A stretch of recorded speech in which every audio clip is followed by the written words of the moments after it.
जय हिंद दोस्तों, मैं Vikas UGC NET second history paper faculty आप सभी का स्वागत करता हूं फिलहाल पर। आई होप कि आप सभी अच्छे होंगे और आप सभी की तैयारियां अच्छी चल रही हैं। तो जुड़ जाइए। उसके बाद हम इतिहास की जो कार्यशाला है उसको हम स्टार्ट करेंगे।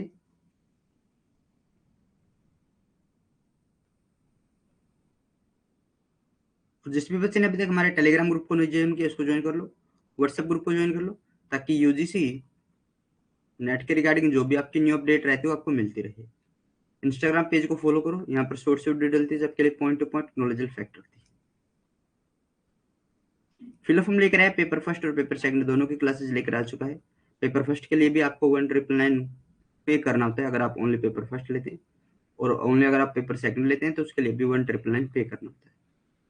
अगर आप कॉम्बो लेते हैं तो 2,999 आपको पे करना होता है। इसके अंदर आपको नोट्स मिलते हैं, लाइव क्लासेस आपकी रहती है, एमसीक्यू प्रैक्टिस आपका रहेगा, फुल नोट्स आपके रहेंगे।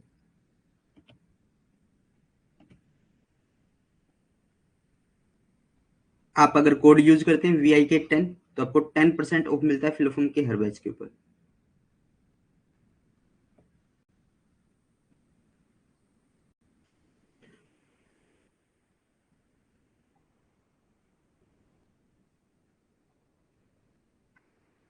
तो जुड़ जाइए। हुमायूं को आज हम कंप्लीट करने की कोशिश करेंगे। अंजलि गुड मॉर्निंग, सुप्रभात।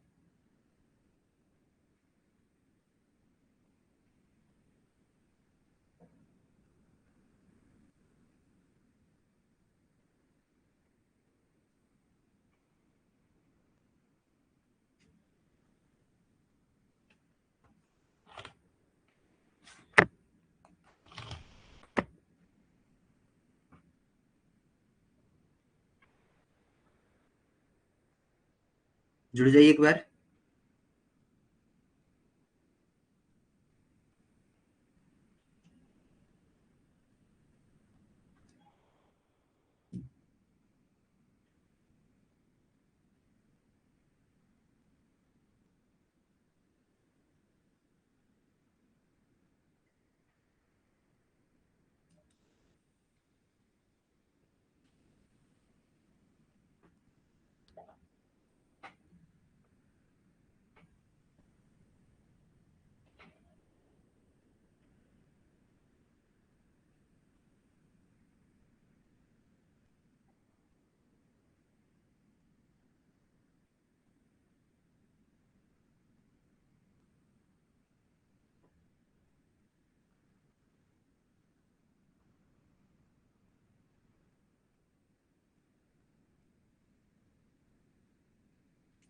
Sumitra good morning.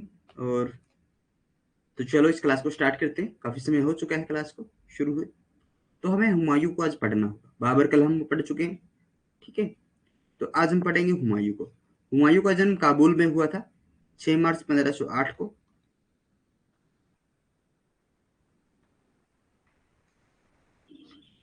1508 को इसका जन्म हुआ था काबुल के अंदर।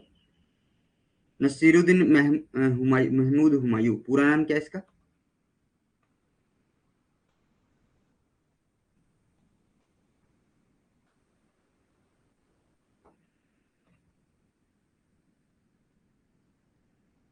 महमूद हुमायूं, इसका पूरा नाम है।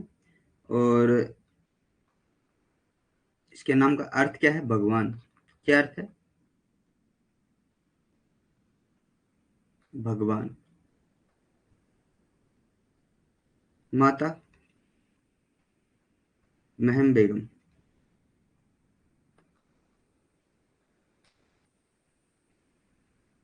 पिता बाबर।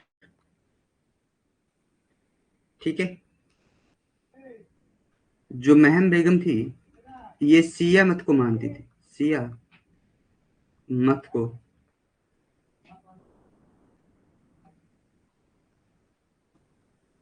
मानती। किसको मानती थी? सिया मत को मानने वाली थी। हुमायूं के गुरु कौन थे? शिक्षक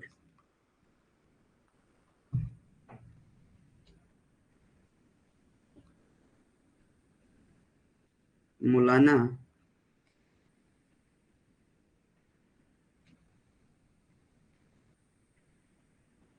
मसूदुद्दीन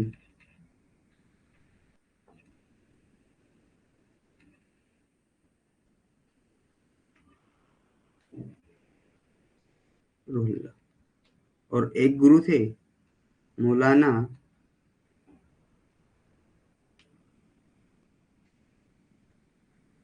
इलियास।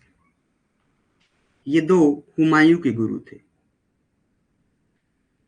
1520 से लेकर 1529 तक बदसका का गवर्नर के रूप में ये कार्य कर रहा था। शासन को संगठित करना हुमायूं के सर्वप्रथम कार्य था। 26 फरवरी 1526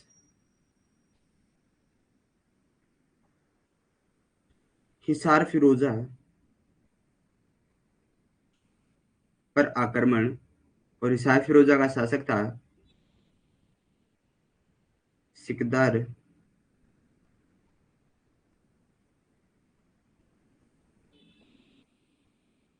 हामिद खान। और सिकंदर आमिद खान को हराना हुमायूं के लिए ये प्रथम युद्ध अभ्यास था, ये प्रथम युद्ध अनुभव था, प्रथम युद्ध अनुभव था। ठीक है। साम्राज्य का बंटवारा करना और साम्राज्य को संगठित रूप से रखना, ये इसके सामने समस्या थी। क्लियर।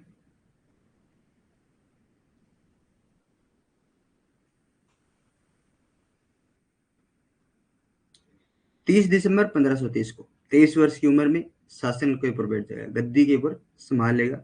जामा मस्जिद में इसके नाम का खुतबा पढ़वाया जाएगा।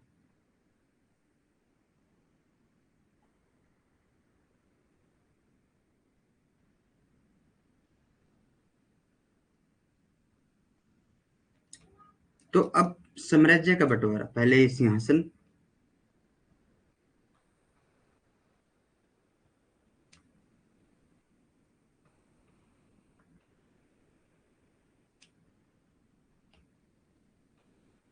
पंद्रह सौ तीस दिसंबर 1530, और जामा मस्जिद में।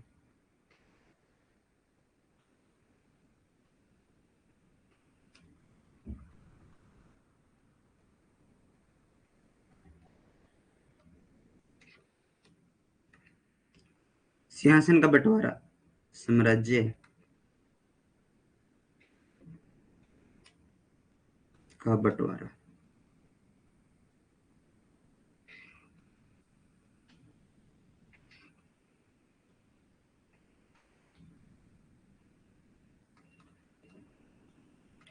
कामरान, कामरान को काबुल और कांधार।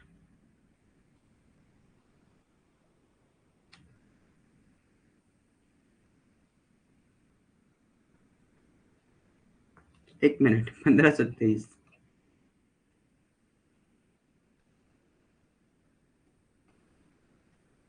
ठीक है। 30 दिसंबर 1530 को ये गद्दी पर बैठेगा, और कामरान, काबुल और गांधार इसको मिल जाएगी अस्की।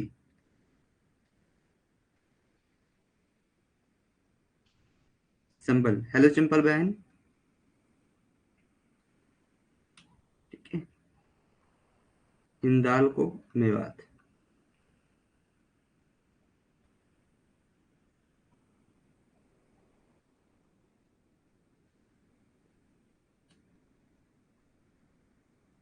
और मेवात के अंदर आधुनिक क्षेत्र क्या क्या है?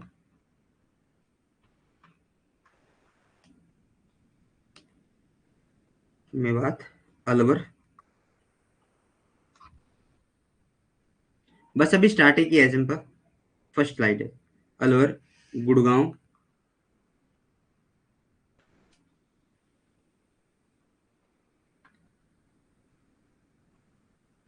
मथुरा का जिला,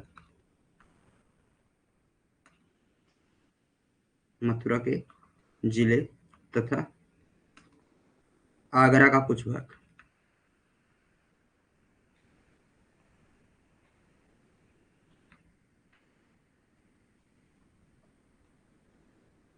ये उस समय मेवात का हिस्सा थे। क्लियर है। निजामुद्दीन अहमद ने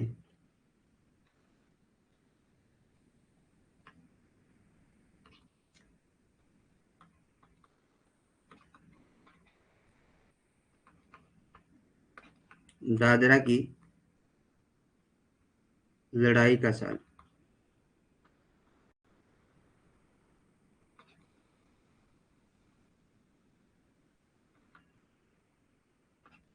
हुमायूं के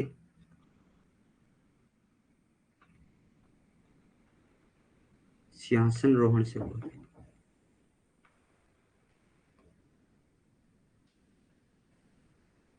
ठीक है। निजामुद्दीन अहमद कहते हैं कि दादरा की जो लड़ाई हुई थी उस लड़ाई से ही हुमायूं का शासनकाल शुरू हो गया था। क्लियर है। Humayun was born in Kabul. ठीक है। was the governor of the Badisca in 1520 to 29. Organizing the administration was Humayun. As first problem, the emperor was divided. एक तो एडमिनिस्ट्रेशन का ऑर्गेनाइज करना इसके सामने एक प्रॉब्लम थी, और दूसरा था एम्पायर को डिवाइड करना, क्योंकि बाबर की मरते समय इच्छाएं थी कि अपना साम्राज्य अपने भाइयों में बांट देना, झगड़ा मत करना उनके साथ साम्राज्य को लेकर, और उनको आदेश देना कि वो दिन में 2 बार दरबार में आए और मुझे काबुल में दफनाया जाए।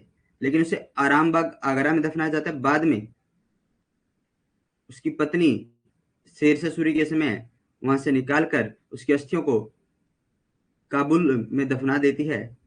ठीक है। शाहे किला जिसको कहा जाता है, शाहे स्थल के नाम से जिसको जाना जाता है उस जगह को।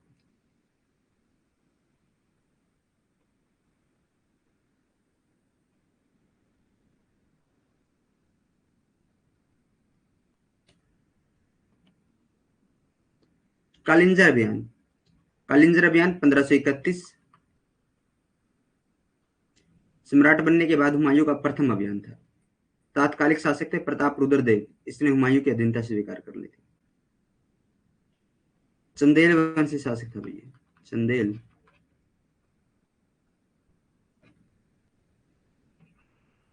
वंशी शासक था, और भेंट में हुमायूं को 12 मन सोना दिया था। कितना दिया था? 12 मन सोना हुमायूं को भेंट में दिया था। कलिंजर अभियान, Kalinjar campaign. This was the Humayun first campaign after the becoming the emperor. The immediate ruler was Pratap Rudradev. He वो accept the subordination of Humayun. अफगानों से संघर्ष अगस्त 1532 में शुरू हो गया था।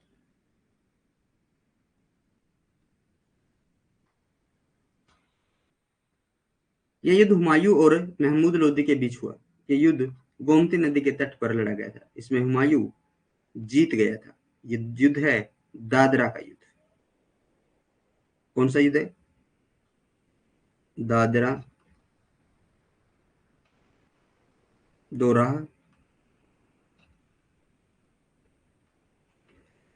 दोहरिया,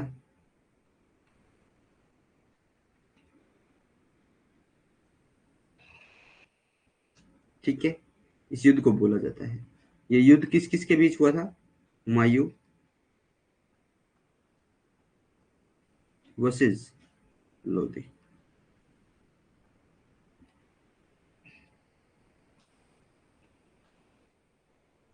हुमायूं इसमें जीत जाता है और महमूद लोदी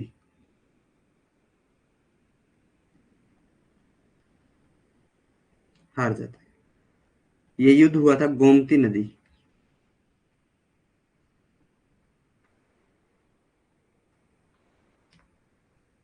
तट पर। अफगान नेता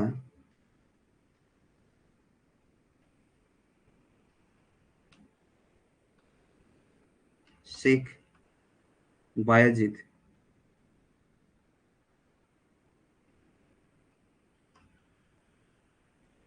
व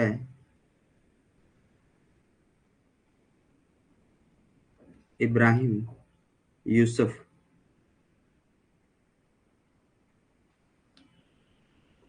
मारे गए थे।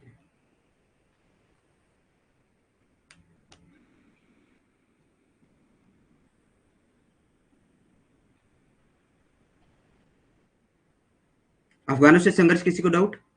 First conflict with the Afghan, the this war took place between the Humayun and Muhammad Lodi. This battle took place on the bank of the river Gumti, in which Humayun was victorious.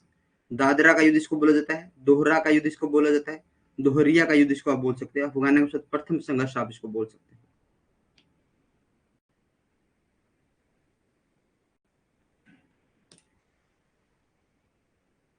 Chunar का प्रथम घेरा 1532 में लगाया गया था, 4 महीने ही चल पाए थे। चुनार का प्रथम घेरा हुमायूं ने इसका घेरा 4 महीने तक डाले रखा था, परंतु अंत में यहाँ के शासक शेर खां और हुमायूं के बीच संधि हुई थी। इब्राहिम लोदी ने इस दुर्ग में अपना राजकोष रख रखा था। देखिए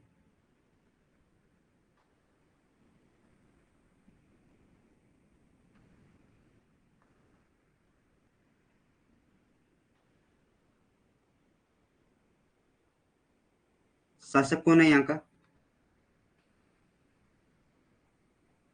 शेर खां।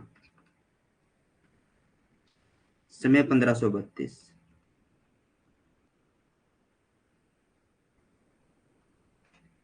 चुनार दुर्ग कहाँ पर स्थित है?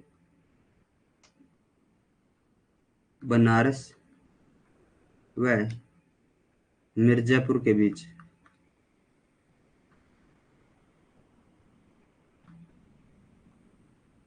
ठीक है, इसे क्या कहा जाता है?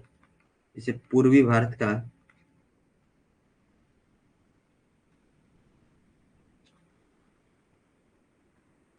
प्रवेश द्वार कहा जाता है।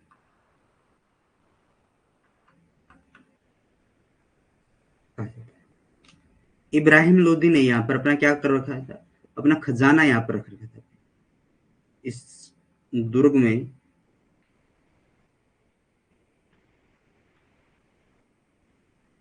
इब्राहिम लोदी ने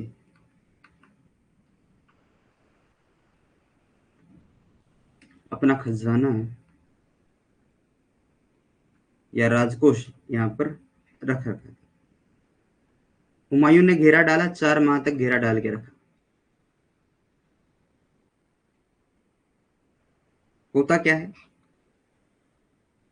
हुमायूं को वापस जाने पड़ा। हुमायूं को संधि करने का कारण क्या था?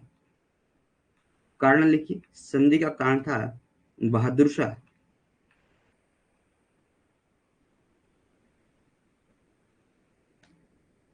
द्वारा चित्तौड़ पर आक्रमण,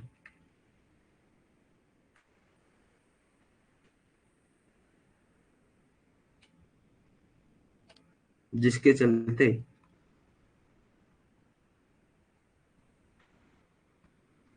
हुमायूं को वापस जाना पड़ा था।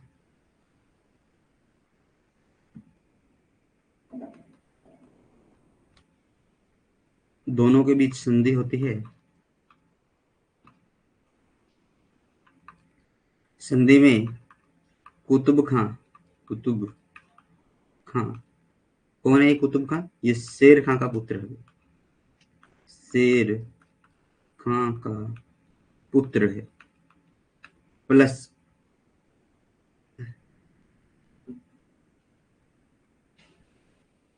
ठीक है। कुतुब खां अगर नाम नाम मिले तो आपको नाम मिल सकता है Abdul Rashid.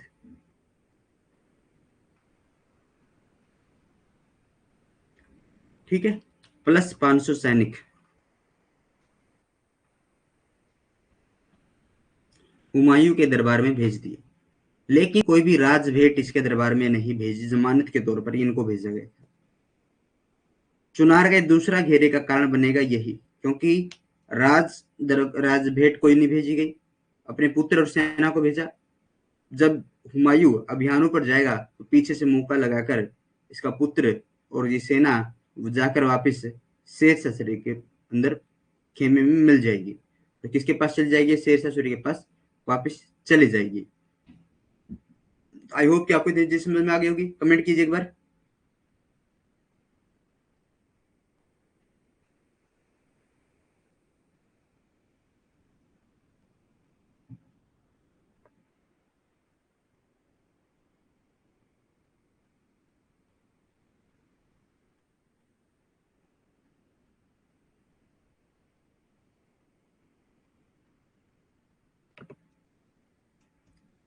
first siege of Chunar.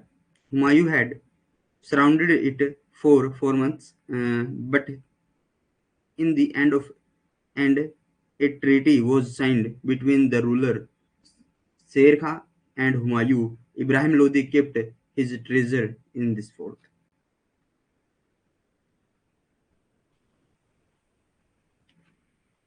Chunargarh का दुर्ग बनारस और मिर्जापुर के बीच है, पूर्वी भारत का द्वार इसे कहा जाता है। इब्राहिम लोदी ने यहाँ पर क्या रखा था? खजाना रखा था। कौन सा दुर्ग है?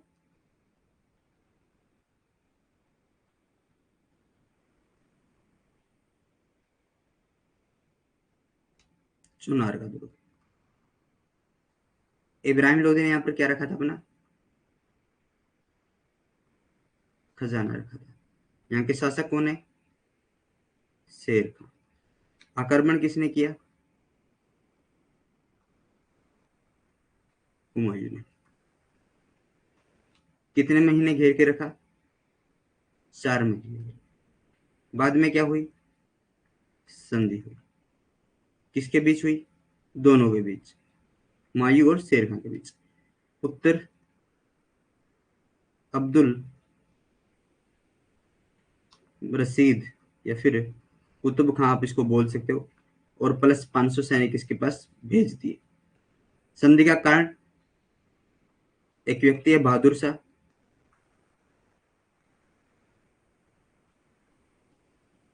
ये क्या करेगा? ये मेवाड़ पर, सॉरी चित्तौड़ पर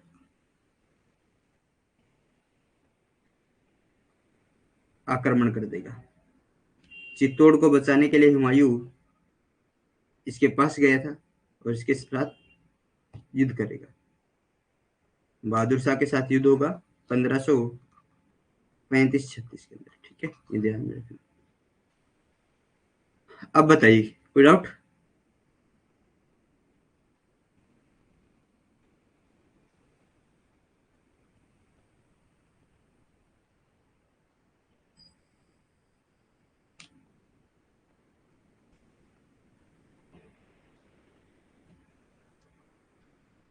समय आ जाता है 1533। होता क्या है? इनकी माता का देहांत हो जाता है।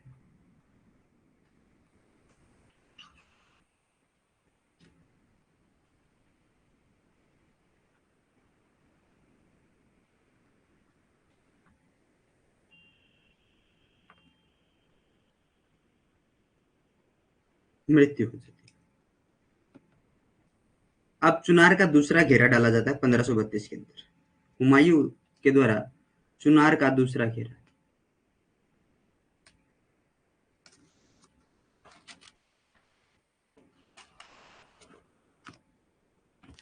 ठीक है, तो हम क्या करेंगे? अब हम करेंगे चुनार का दूसरा घेरा।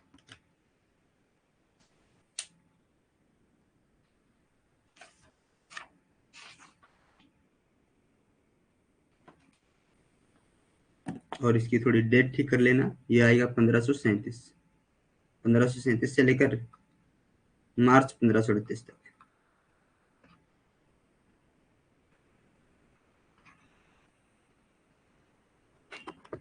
क्लियर है? शेर खान ने अरे हाँ, ठीक है ठीक है ठीक है, एक मिनट, ठीक है। यहाँ पर ये 1532, ये चुनार का जो दूसरा घेरा है ये 1537 और मार्च 1538 आएगा। मैंने बिना पढ़े ही कर दिया। 1532 में ईस्वी में शेर खान ने अधीनता स्वीकार कर ली थी। दिल्ली में कोई राजभेट नहीं भेजी थी। अपने जिस पुत्र को जमानत के तौर पर भेजा था, वह भी सभी सैनिकों के साथ वहां से भाग गया था। जिस समय हुमायूं गुजरात अभियान पर था, तो शेर खान ने दक्षिण बिहार पर अधिकार कर लिया था। हुमायूं ने हिंदाल और अस्कर के साथ चुनारगढ़ की तरफ कूच किया था। हुमायूं ने इसका घेरा 6 महीने तक डाल रखा था। अंतिम समय में अफगानों ने दुर्ग को हुमायूं को सौंप दिया था। और यहाँ पर एक व्यक्ति थे, कौन है? आतिश रूमी खां। ये किसकी तरफ है भाई? ये हुमायूं की तरफ है। एक दास को पकड़ लेगा, ये दास को पकड़ लेगा। दास किसका है? चुनार के दुर्ग का है। उसमें क्या करेगा, दास का नाम है कुलाफत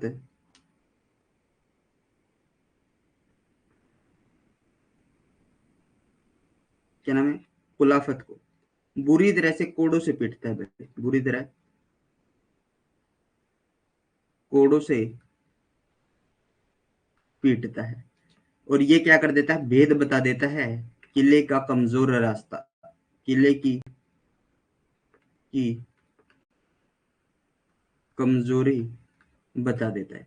तो ये क्या करता है, नाव के ऊपर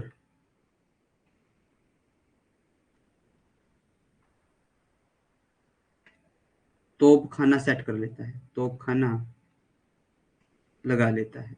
और तैरता हुआ तोप खाना था, ये कैसा था, तैरता हुआ तोप खाना था, ठीक है। और तैरते हुए तोप खाने को क्या कहा जाता है, कोब या सरकोब। और इसने एक तोप ली थी यहाँ पर, उस तोप का नाम था कोहसिकन।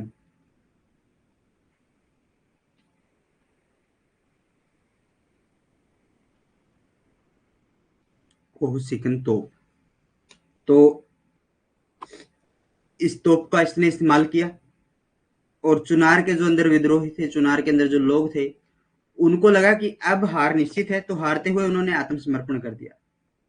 इस युद्ध में 300 अफगानों के 300 अफगान तोपचियों के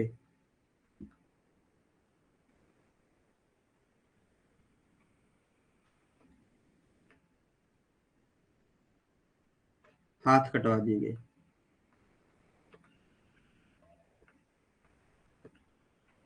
ठीक है। क्या करवा दिए गए थे, 300 तोपचियों के हाथ कटवा दिए गए थे। क्लियर है।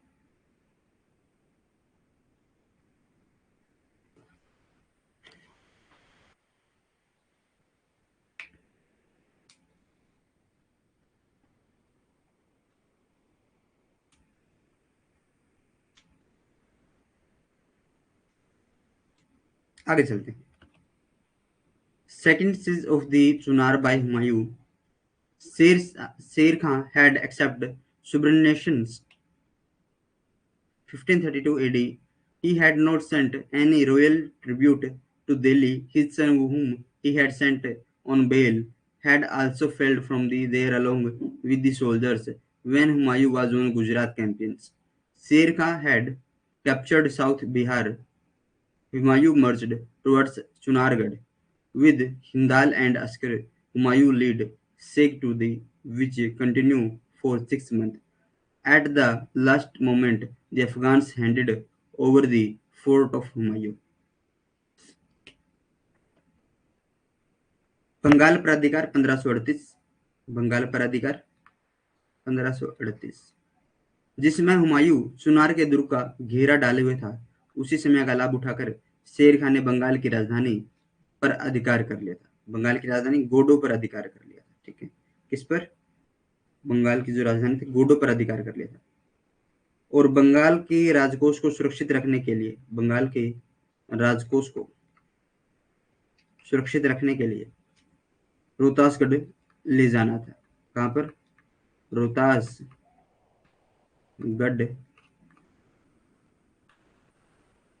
ले जाना था। लेकिन रोहतासगढ़ ले जाना था,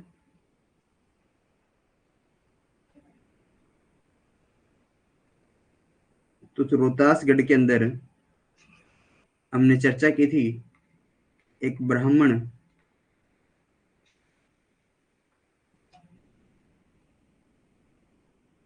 चूड़ामणि की सहायता से, ठीक है, वो चुनार के किले को जीत लेगा। सॉरी, जो रोहतास का किला है उस पर अधिकार कर लेता है।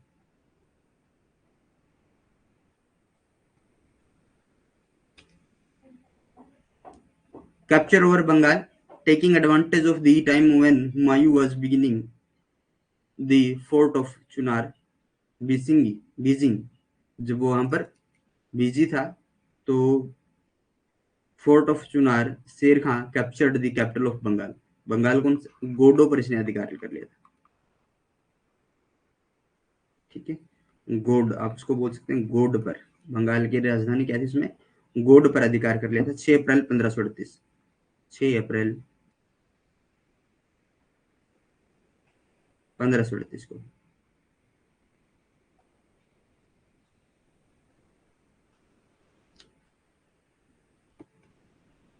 चौसा का युद्ध 26 जून 1539 को हुआ था। यह युद्ध हुमायूं का अफगान शासक शेर खान और शेर शाह सूरी के बीच हुआ था। इस युद्ध में हुमायूं पराजित हुआ था। शेर खान ने शेर शाह की उपाधि धारण की थी। हुमायूं घोड़े सहित गंगा में कूद गया था एवं निजाम नामक भिस्ती ने इसकी सहायता की थी, जान बचाई थी। हुमायूं ने इसे उपकार के बदले भिस्ती को एक दिन का बादशाह बनाया था।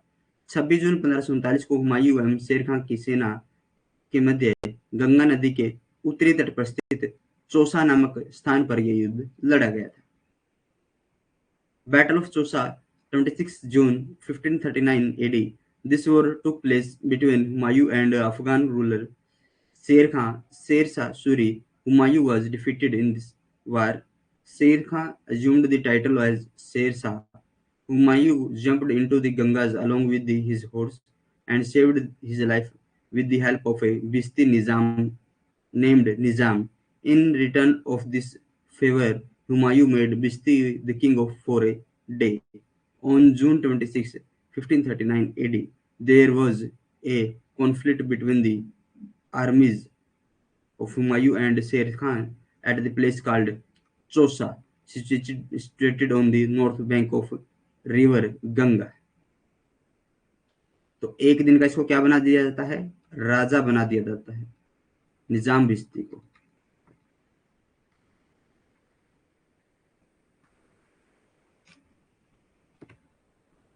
यह हुमायूं अपनी कुछ गलतियों के कारण युद्ध हार गया था। संघर्ष में मुगल सेना की काफी तबाही हुई थी इसमें। हुमायूं ने युद्ध क्षेत्र से भागकर एक भिस्ती का सहारा लेकर किसी तरह गंगा नदी को पार करने में अपनी जान बचाई थी। जिस भिस्ती ने चौसा के युद्ध में उसकी जान बचाई थी, हुमायूं ने एक दिन के लिए उसे दिल्ली का बादशाह चुना था।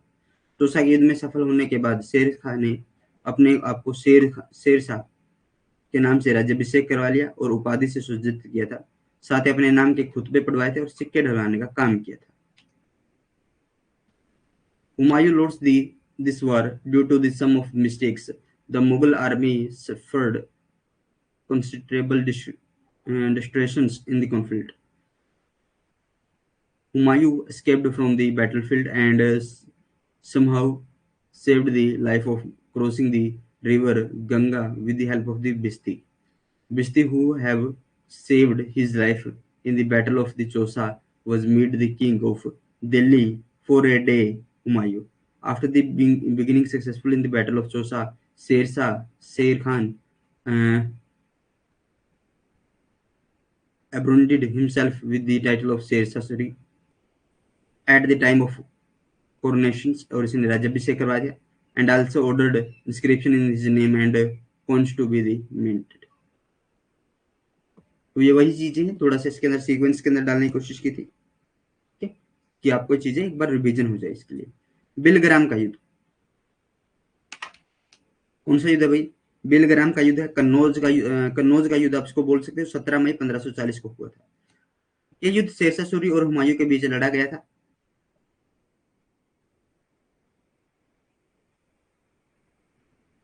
जी बिल्कुल, हाँ, चमड़े के सिक्के वो चलाएगा राजा बनने के बाद। भारत छोड़कर सिंध भाग गया था। शेरशाह सूरी ने दिल्ली और आगरा पर अधिकार कर लिया था एवं सूर्यवंश की स्थापना की थी।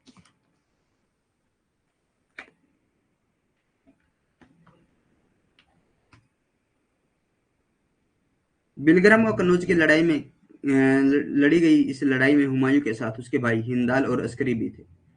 फिर भी पराजय ने हुमायूं का साथ नहीं छोड़ा। इस युद्ध की असफलता के बाद शेर खान ने सरलता से आगरा और दिल्ली पर अधिकार कर लिया था।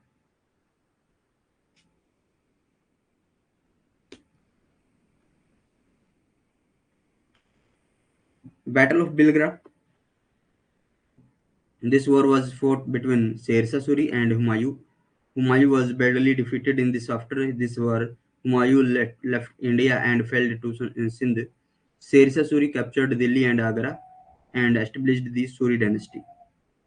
In this battle fought in the Bilgram and Kannauj, Humayun was exempted by his brothers Hindal and Askare, yet the defeated did not leave Humayun. After the failure of this war, Sher Khan easily took control of Agra and Delhi. इस तरह से हिंदुस्तान की राजसत्ता पर एक बार फिर अफगानों का अधिकार हो गया था और वो सत्ता अफगानों के हाथों में आ गई थी। शेरशाह को परास्त होने के उपरांत यानी बाद हुमायूं सिंध चला गया, जहां उसने लगभग 15 वर्ष तक घुमक्कड़ जीवन व्यतीत किया था। हुमायूं का निर्वासित जीवन के बारे में बात करूं तो 1541 से लेकर 1555 तक ये घुमंतु जीवन के रूप में जिएगा। इसे निर्वासन के समय ही हुमायूं ने हिंदाल के आध्यात्मिक गुरु फारस के वासी थे सिया मीर बाबा दोस्त उर्फ मीर अली अकबर जमी की पुत्री हमीदा बेगम से 29 अगस्त 1541 को निकाह कर लिया था। कालांतर में हमीदा से ही अकबर नामक मान सम्राट का जन्म हुआ था। हुआ क्या, समय क्या है, देखो समय से पहले हमीदा बानो बेगम के बारे में, हमीदा बानो बेगम, इसकी उम्र 14 साल थी, 14 वर्ष की ये थी और हिंदाल इसे बहन मानता था।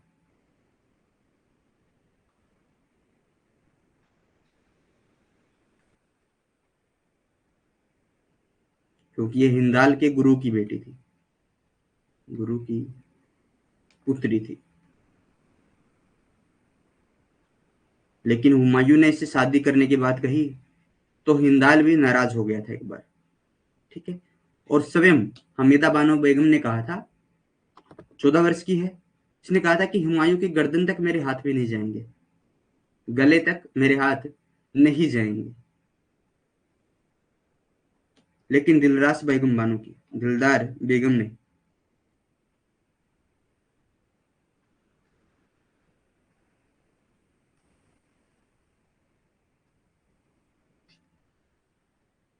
समझा बुझाकर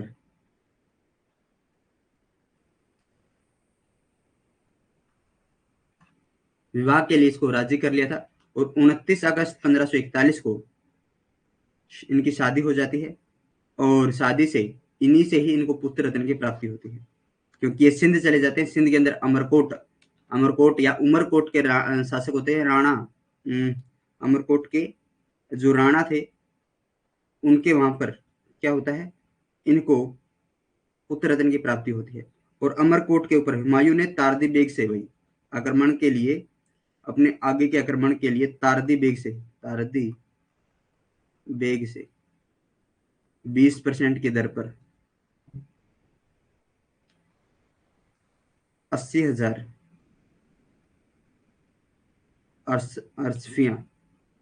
सरफियां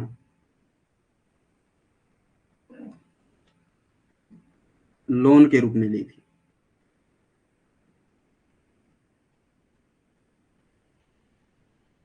ठीक है, 11 अक्टूबर को 1542 को हुमायूं राणा की सहायता प्राप्त करके,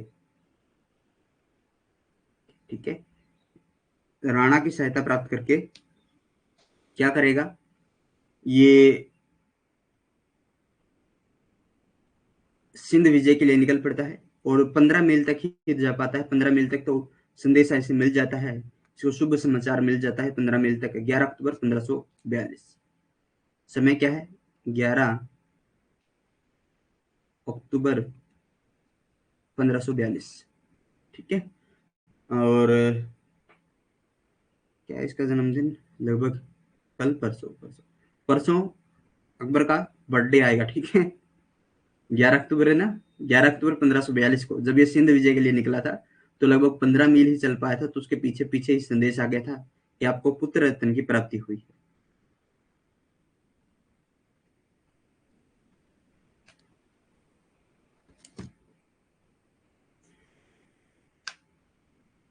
क्लियर है यहां तक?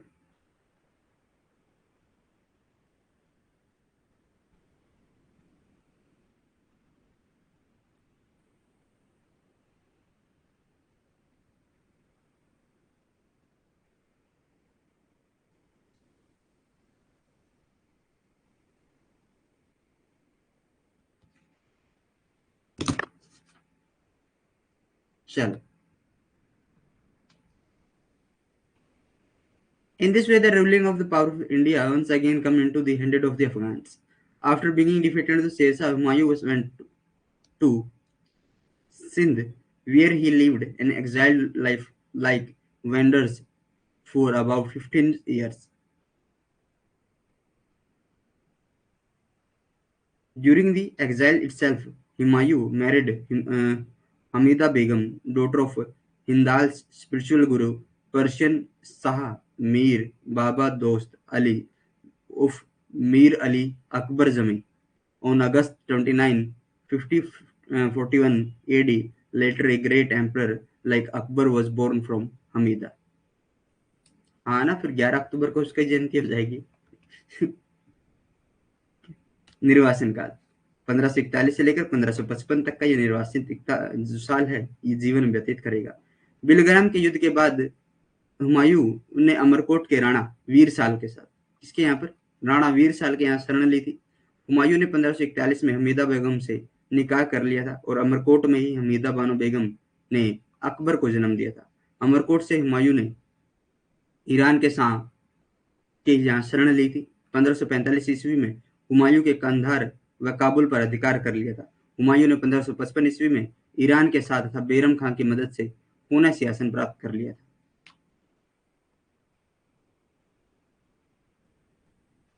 Humayun during his exile period.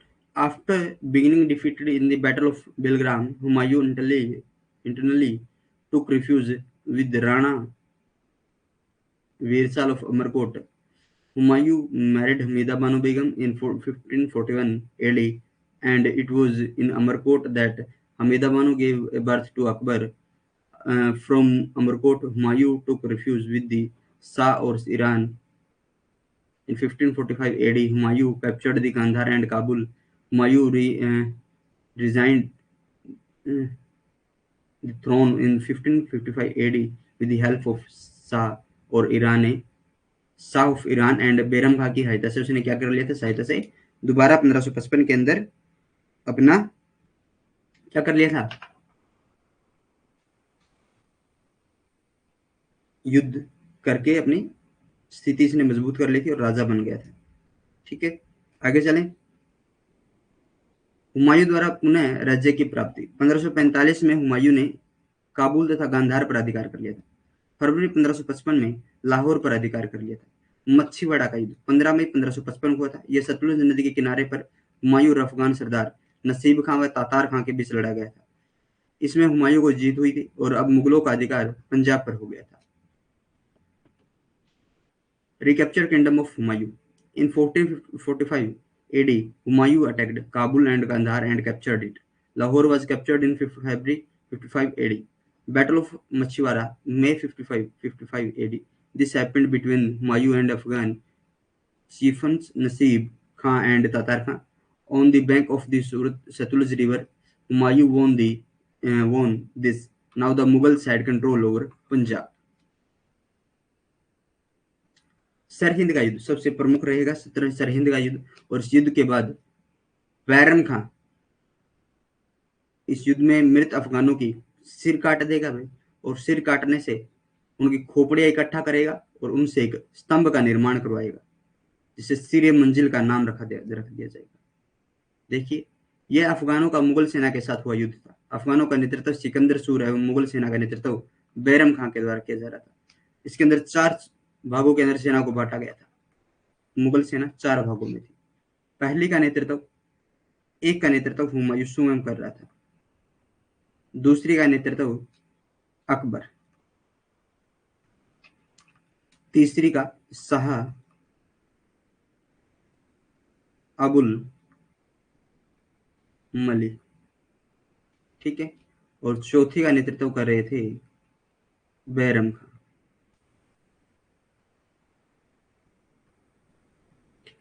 तो आपसे पूछे कि इस युद्ध में नेतृत्व किसने किया था, तो बैरम खां ही आप बोलना है। ठीक है? वैसे सेना के 4 भाग किए थे और 4 भागों के अलग-अलग सेनापति थे। फिर भी अगर आपसे पूछा जाए कि सेनापति कौन था उसमें, मुगल सेना का नेतृत्व जो कर रहा था वो बैरम खां ही कर रहा था, क्योंकि अकबर युवराज है, हुमायूं सम्राट बन चुका है और शेर शाह अबुल मजिल ये ईरान का शासक है भाई। ठीक है, ईरान का ही शासक है।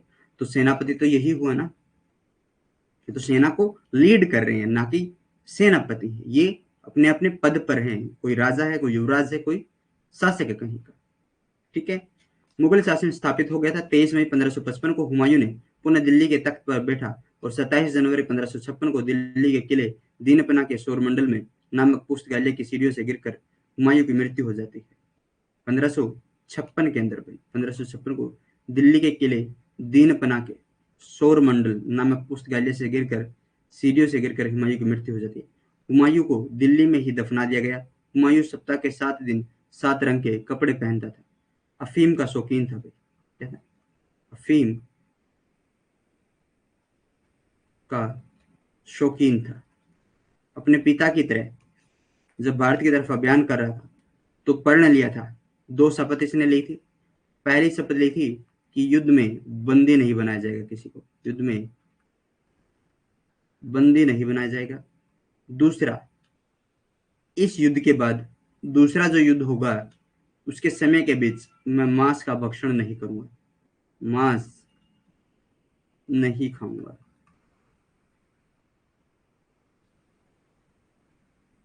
ये बात इन्होंने बोल दी। ठीक है,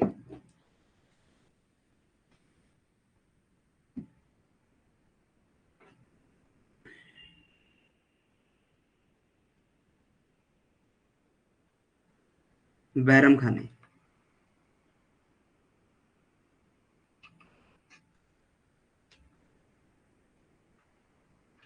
मृत अफगानों की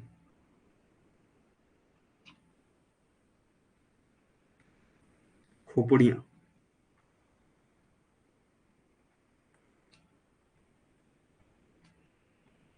एक विजय स्तंभ बनवाया और उसे क्या नाम दिया? सिरे मंजिल इसको नाम दिया। सिरे मंजिल इसे नाम दिया गया था। बैरम खान को शहजादे का अतालिक नियुक्त किया गया था। अतालिक होता है अंगरक्षक, संरक्षक, सॉरी संरक्षक, संरक्षक नियुक्त किया गया था।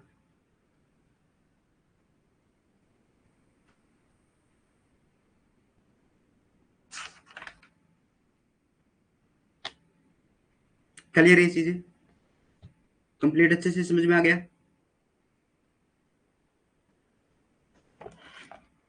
आगे है ये बचता है कुछ?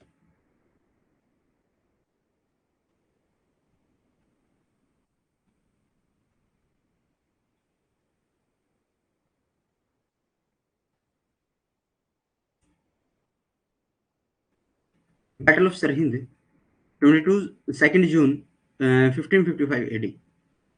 This war took place between Afghan and Mughal army. The Afghans were led by Sikandar Sur and the Mughal army was led by the Bahram Khan. The Afghans army was defeated after the victory in the Battle of Sirhind. The ruler of the Mughals was once again established on the throne on India.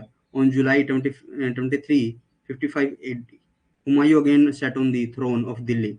On January 27, 56 AD, Humayun died after falling from the stairs of the library named Sher Mandal of Fort Deenpana in Delhi. Humayun was buried in Delhi itself. Humayun used to wear clothes of 7 colors 7 days a week. Humayun was the only Mughal ruler who had divided his emperor among the brothers. जी बिल्कुल, कल class हुई है चंपा, आप कहाँ पर थे? Notice भी डाला गया था।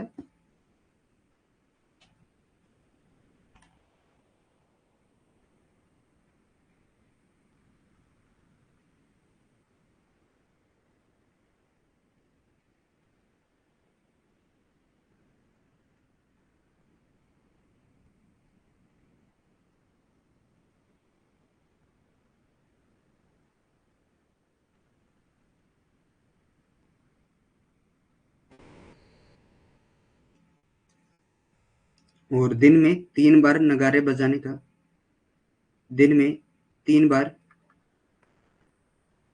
नगाड़े बजाने का आदेश दिया था। ठीक है।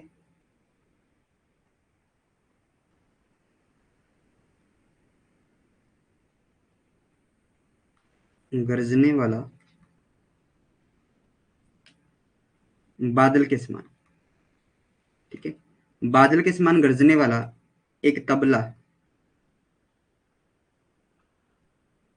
ढोल दीवाने खान में लटकवा दिया था।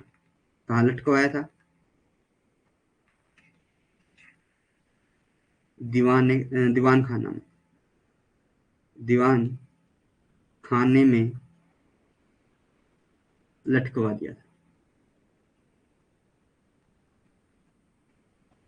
जो लोग न्याय चाहते थे वो इस तबले को बजाते थे।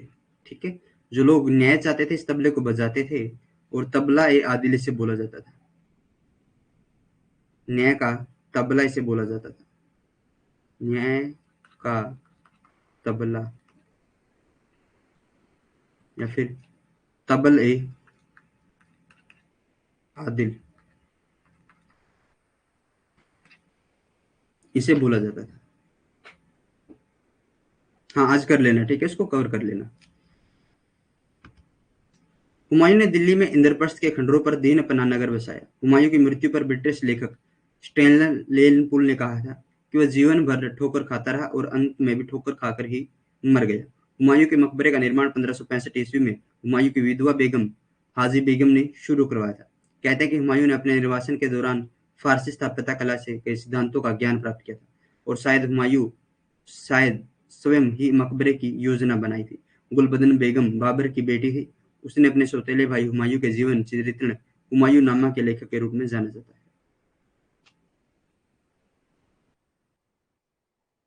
निजामुद्दीन अहमद के अनुसार हुमायूं का चरित्र देवताओं जैसा था, देवदूत जैसा था। यानी मैंने बोला कि हुमायूं का अर्थ क्या? भगवान। पुरुषोचित गुणों से विभूषित और तथा वीरता में अपने युग के सभी राजाओं से बढ़ चढ़ा था। फरिश्ता लिखता है, हुमायूं की आकृति सुंदर थी और उसका वर्ण कांसे जैसे था। उसमें कोमलता, उदारता, निडरता, दानशीलता आदि गुण अधिक मात्रा में विद्यमान थे। उनके चचेरे भाई मिर्जा हैदर का कथन है कि उसमें अनेक श्रेष्ठ गुण थे। वह युद्धों में पराक्रमी, देवताओं में प्रसन्नचित एवं बहुत ही उदार था।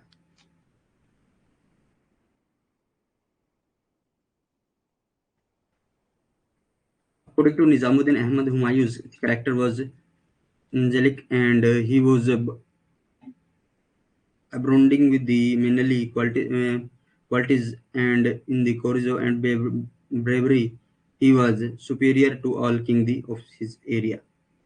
Firista was written, Humayun's figure was beautiful and his complexion was the like as bronze. Qualities like softness, generosity, fearless, fearlessness, charity, etc. were present in him in large quantities.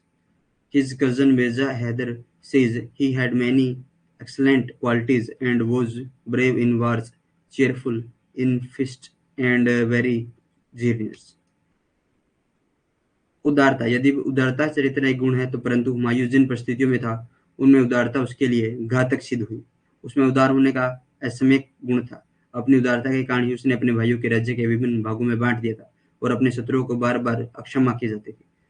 निरंतर प्रयास, डॉक्टर ईश्वर प्रसाद के शब्दों में उसके चरित्र की प्रमुख कसौटी निरंतर मेहनत करते रहने की प्रवृत्ति थी। उसके जीवन में आदि से अंत तक एक ईश्वरीय वरदान के रूप में स्थित रही।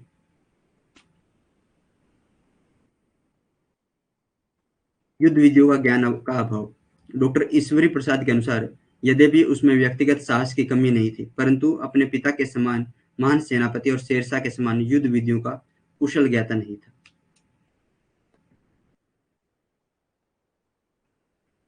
तो इसी के साथ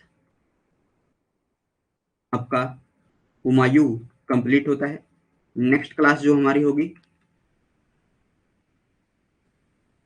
वो अकबर के बारे में होगी। ठीक है, किसके बारे में होगी? अकबर के बारे में हम पढ़ेंगे।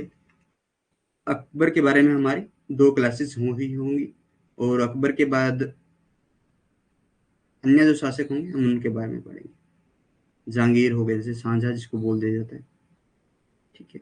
जहांगीर, सलीम, शाहजहां तो इसका लड़का हुआ, सलीम, उसके बारे में पढ़ेंगे। छोटे छोटे राजा आएंगे। उसके बाद सबसे ज्यादा हमें पढ़ना है तो औरंगजेब के बारे में पढ़ना है, और शाहजहां के बारे में हमें पढ़ना है। शाहजहां के बारे में पढ़ना है, क्योंकि शाहजहां की स्थापत्य कला के बारे में पढ़ना है। औरंगजेब की जो नीतियां थी उनके बारे में अच्छे से पढ़ना है। और उसके बाद प्रवर्ती शासक आ जाएंगे, मुगल प्रवर्ती शासक। उनकी सिर्फ हमें डेट्स याद करनी है कि मुगल प्रवर्ती शासक कौन कौन थे। फिर लास्ट के अंदर में पढ़ना है बहादुर शाह जफर को, और बहादुर शाह जफर के बाद हमें पढ़ना है 1800 उसको मराठास को पढ़ने के बाद हमें रीड करना है सूफी और भक्ति आंदोलन।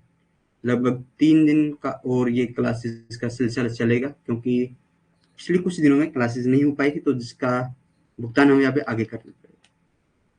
अगर वो क्लासेस अच्छे से हो जाती तो आज आपका मुगल पीरियड कंप्लीट हो जाता है, और आज की जो इवनिंग क्लास होती वो मराठाओं को लेकर होती।